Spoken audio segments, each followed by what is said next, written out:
Activist and a former U.S. Marine Ken O'Keefe is with us now. Well, I really look forward to the day where this hypocrisy of the United States is not even allowed to be spread over the airwaves. For the United States to be talking about respect for human rights is beyond absurd. There are at least 1 million, probably 1.5 million dead people in Iraq who committed no crime except for having oil under their feet and military bases part of the full spectrum dominance agenda.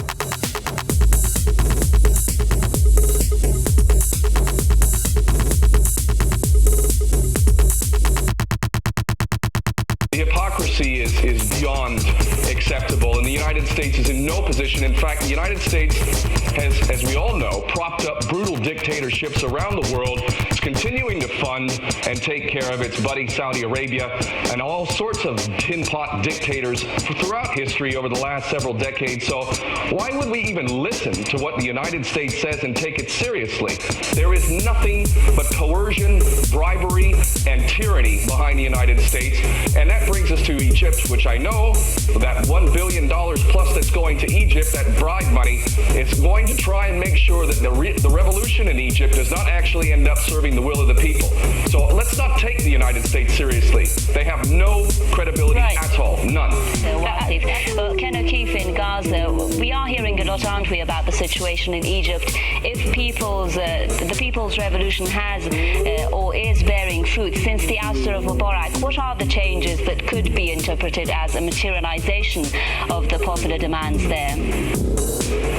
Well, I think that we need to reach a point now in history where we realize that this war on terror is a war of terror, and everybody who plays a role in that so-called war on terror is in fact a collaborator with American imperialism in the denial of human rights.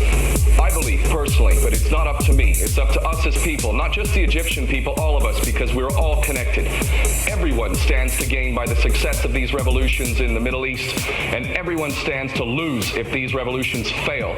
So we must make sure that the people's will is respected. And the only way that it will be respected is by the very same thing that we're seeing right now, and that is that governments have started to fear the people. Only when governments fear the people do they actually do what we demand that they do. Otherwise, they do all the same old things that they've been doing in Egypt, which torturing people, imprisoning people, killing people. I believe that everything should center around our rights, a Bill of Rights, human rights. Everyone has rights, and don't you dare tell me that you're going to provide me security, but you have to take away my rights. No, we have rights, and don't you even think to take away those rights. And I believe that should be the center of all of our movements.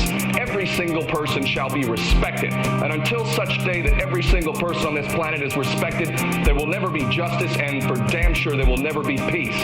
The only way we're going to have peace is when we have justice, so we must demand justice, and we must be willing to die if necessary. And I want to say love and respect to all the revolutionaries out there. I want to say love and respect big time to the military who have put down their weapons.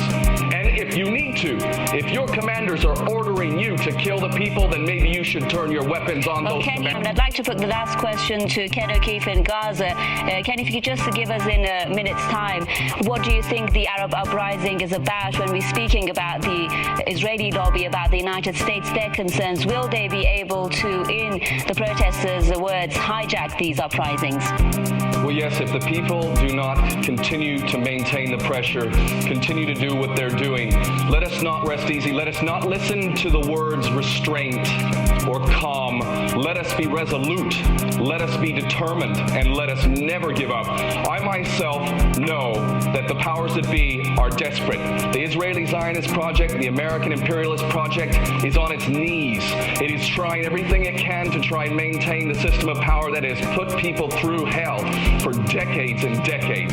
And if we do not stop, if we do not give up, we can succeed. And the whole planet, all people will succeed if we do manage to not allow the tyranny to continue. And I must say one last thing, Palestine. That's where we're going ultimately. Palestine must be free. There is no question about that. It is at the heart of all injustice. So let it happen sooner rather than later.